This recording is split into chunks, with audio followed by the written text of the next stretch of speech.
Paula here. Welcome back to the Flavorful Home. We're in my kitchen, and welcome to Noodle November, a great collaboration hosted by Tony from Kettle Kitchen. It's been going on for the whole month of November. So if you haven't yet, the link to the playlist is going to be in the description box.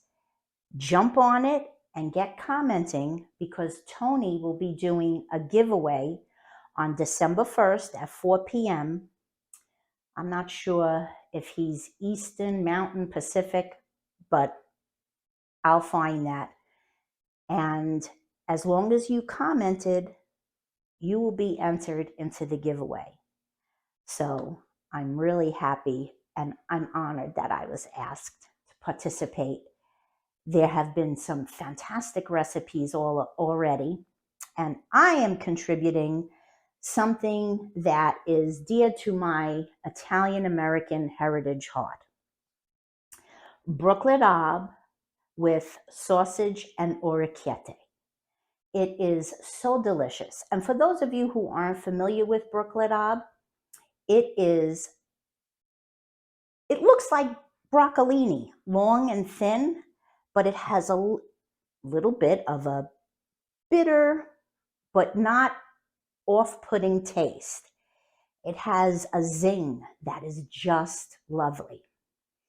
And I have all my ingredients laid out so that you can see what goes into it. I promise you, the most tedious part of this entire recipe is cleaning the broccoli rabe. So let's get it together and show you what goes into it. Come on. All righty. It is easy. I wasn't kidding. Here are your three main ingredients: broccoli rabe, sweet Italian sausage or mild, orecchiette pasta, garlic, salt, pepper, olive oil. I'm going to open this up and I'm going to show you just what broccoli rabe looks like. Very similar to broccolini.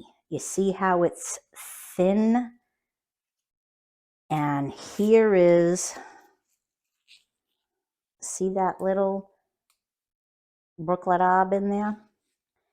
Now when I clean it, I take these big puppies off and I just trim a little bit of the tough stem. And when you clean it, buy a couple of bunches, because it looks like a lot because of all the leaf, but it comes down real quick once you start breaking the leaves off.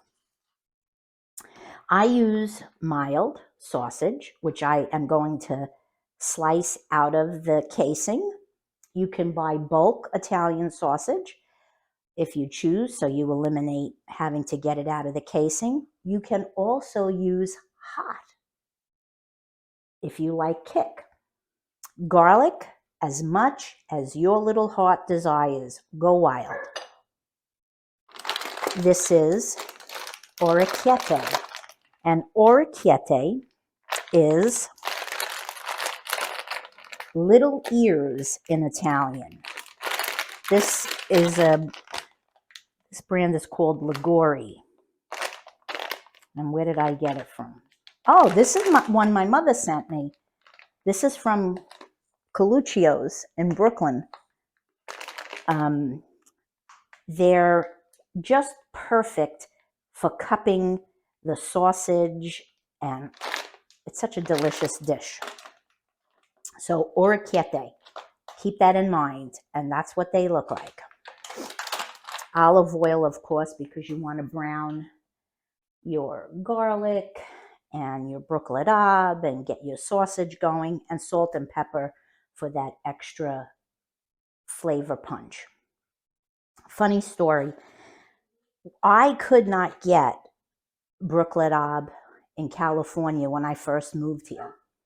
It didn't come out by me. We probably lived here about 10 years before I finally saw it in the grocery store in my area. And it wasn't called brooklet ab. It was called rapini first. And then they said it as it is, which is brooklet ab. But you want to know what's funny? It's grown by Andy Boy. And Andy Boy, and notice how it also says rapini on there. Andy Boy is in California. And my father would laugh and say, but it's grown in your state. Why don't they sell it? I don't know, Dad. That's California. But we have it now, and I'm so happy because this dish is delicious. Like I said, I'm not going to bore you with cleaning it because it really is just, that's the biggest tedious part. But you're going to just take off a couple of the big ones, leave some of the small, and you're just going to snip off about that much of your stem. And there you go. Give it a good rinse, and then you blanch. But we'll get to that after everything is cleaned off and ready to go. Let's get our water up, and we'll be back in a minute. My water is boiling. Now I'm going to put a pinch or two of salt, and I'm just using kosher salt. I salt my water after it's boiling so that it doesn't pit my pot. Salt can leave pitting marks if you add it before it's boiling. At least that's what I've heard, and so that's what I do. Okay, so now I'm going to get my brooklet ab and start dumping.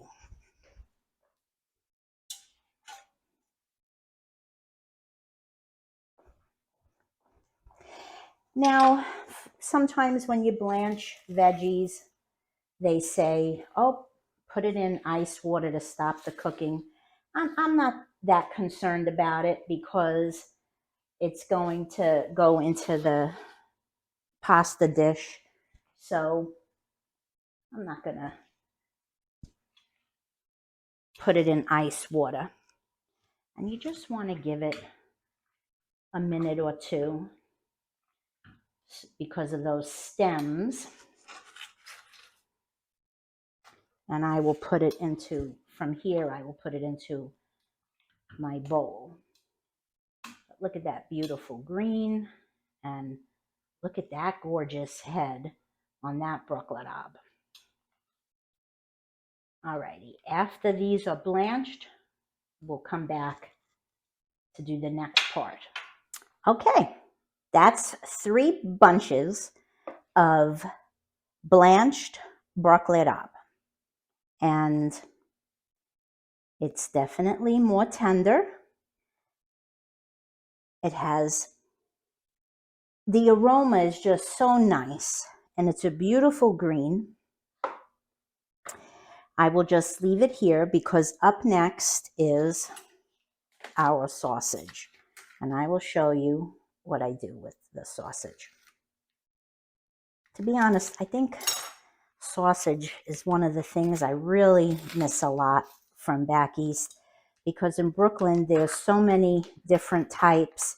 Sausage with fennel, the hot sausage, the round wheels of ciabatta on the grill. Oh boy, is it good. You see how it's open? I don't even need to slice these. I'm going to heat my pan up so that I can just squeeze that right out into the pan, and we can get to browning and breaking up the sausage. Let me just, I'll get you a little closer. You see how both ends are open? You don't even need a knife to slice. You can squeeze it. So we're going to move to the stove and start that. Okay, we're going to do just a little zhuzh of my olive oil. Now, once everything is cooked, I probably will add more olive oil to the dish itself. We'll see as we go along. Give it a little spin. Wait for that to heat up. I want to show you one other thing. This is the water. Let me raise you up. I'm sorry, I'm knocking you around, but I want you to be able to see it. This is the water that the brooklet blanched in. I'm probably going to hold on to it myself because it has the flavor from the brooklet been imparted into the water. And so you can cook your pasta in this so that the pasta takes on that flavor as well. And so I will be doing that. Okay, we're going to finish waiting for that to heat up and get to browning. All right. Just not right now. I have it on low so that I could get them all in here. Very easy. You squeeze it and it comes right out. Again, if you buy it in bulk, you eliminate this little task because it's already not in casing, it's just packaged. But I have quite a bit of sausage. I had some in my freezer. I don't have any problem doing it this way.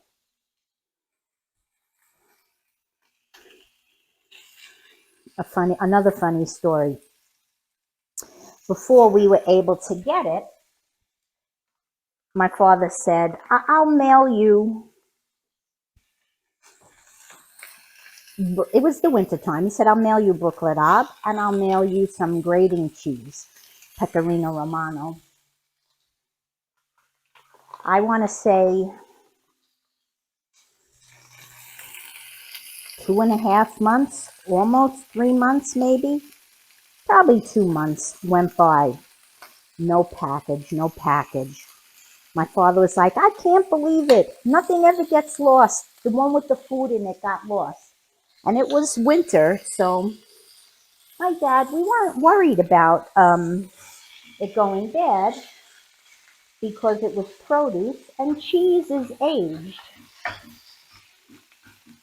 He said, it'll get here, it'll be fine. The postman rings the bell, and it's the package.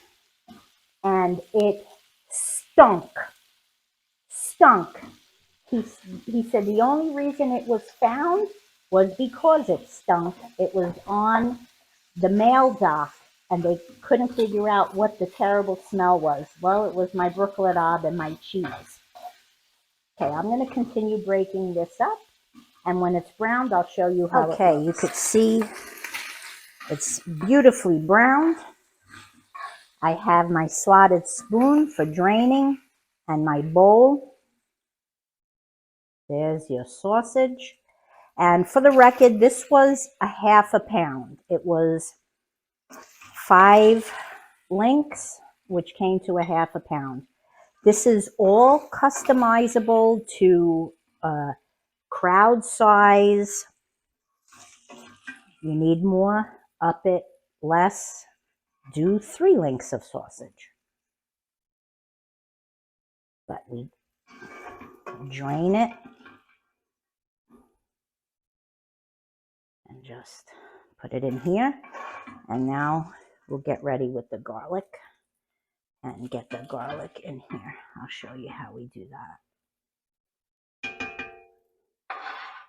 All right. Okay, here's our garlic. I have 2, 4, 6, 8 cloves. Guys, I love garlic. To me, there's just no such thing as too much. And I just give it a chop. You don't want it too fine because you want to have a nice mellow flavor. And garlic, the more you mince, the stronger it gets. So I do a little rough chop on it. And let me get my pan going to heat up because I'm going to put this right into the pan that my sausage browned in. All right, You see? That's pretty. That looks good. And you can add more if you feel you need it. Don't be afraid of garlic. Less if garlic isn't your thing, but I cannot suggest omitting it. Garlic is such an integral part of broccoli rabe. It just enhances the flavor immensely. I'm not even gonna come back. I'm just gonna carry you over, pull you up a little bit, turn this up, gonna lower it, and it goes.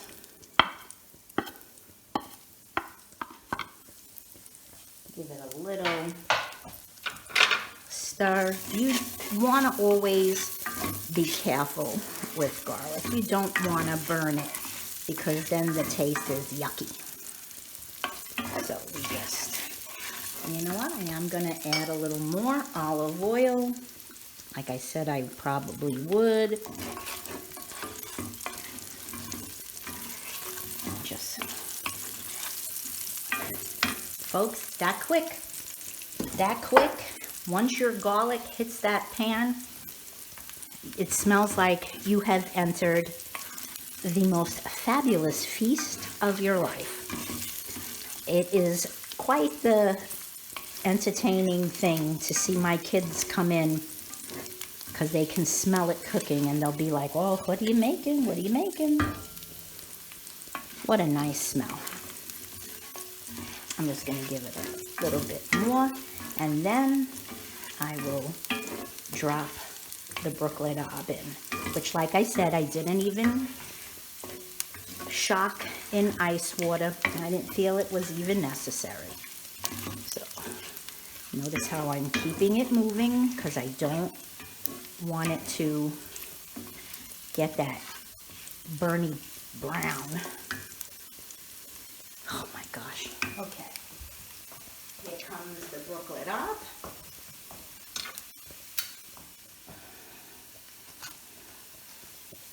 And in it goes. Go.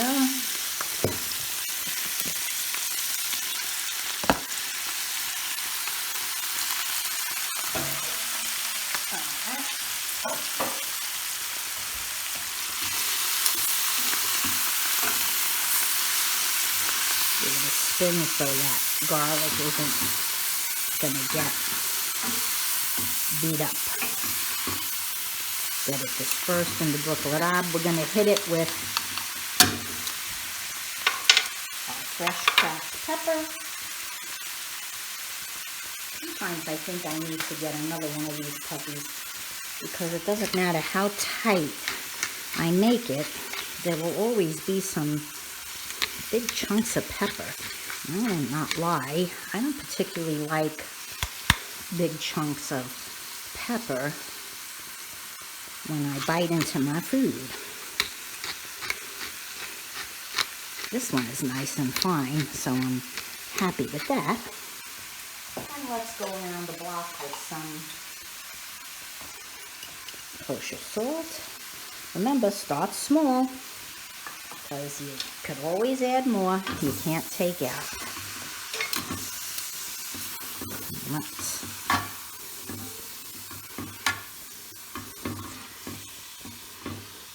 beautiful, and it smells so good. And I'm just gonna give it about 3 or 4 minutes just to saute a little. If I think it needs it, I'll add a little more olive oil, but I am going to do a little something here. I am going to add just a little bit of crushed red pepper. Just a little bit, not much. Just to give a little something, something. You see how little that is? And you know me, I always crush in my hands and just And because it is letting some of its liquid out, that is now protecting the garlic from burning. Look how beautiful. That is just lovely. Gosh, I love this dish. I really, really do. It is, forget the dish itself. Give me this with, and I'm going to add more olive oil. Guys, you know what I say. Your kitchen, your rules. You're the boss, applesauce. When it comes to cooking, I fly by the seat of my pants. Baking is a whole nother animal, but cooking, it's what I like and what I want to do. You do the same.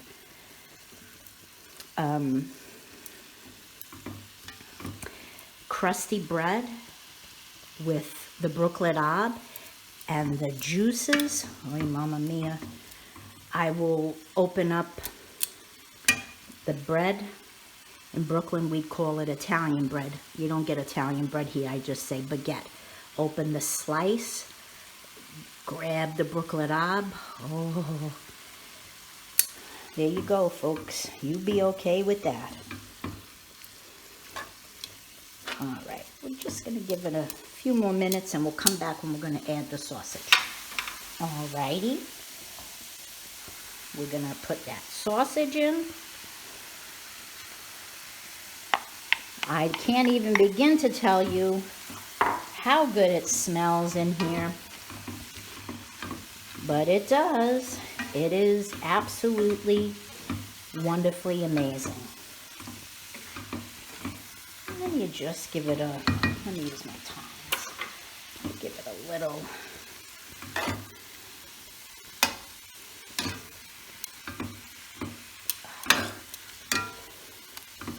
Beautiful.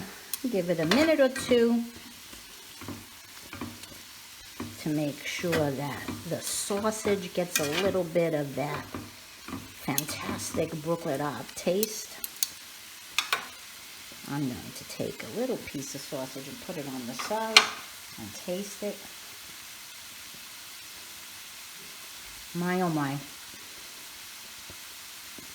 Guys, delicious, wonderful, fantastic. A great Italian dish. Molto, molto bene. All right. This just needs to saute a little. Then we need to cook our pasta and then combine the two. And we'll come back when it's time for that. All righty. The pasta is in the water that came to a boil. It's lightly salted from the brooklet ab being blanched, and you want to stir so that your pasta doesn't stick. Some of the orecchiette cups and like this, so you really want to stir them up so that you don't have sticking. People don't realize the importance of stirring your pasta. Now this is going to take a few. You don't want your pasta mushy, al dente, or to the tooth. All that means is it's not super soft. It has a little bit of a give to it. Obviously you don't want it raw, but don't let it go too far. There's nothing worse than pasty musha pasta. When this is done and when we're going to add it to the sausage and brooklet ab, we will come back. Hey guys, somehow my videoing got a little messed up and my adding the pasta isn't there, just my mixing it and giving it a bit of a combining. You can see that I also put in a little bit more pasta water. Always save your pasta water because it is perfect for helping to sauce up a dish a little bit more.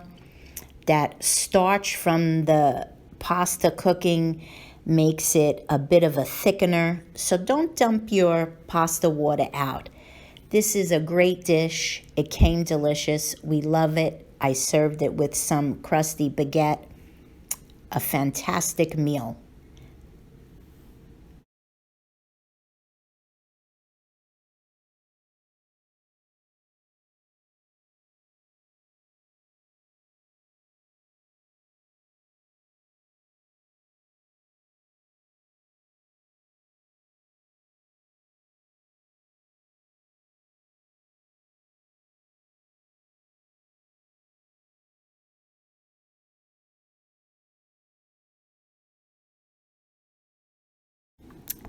Here I'm giving a quick plating, and then I'm just going to bring it to the table, and you can see a quick shot of how I serve it with the Parmesan on top.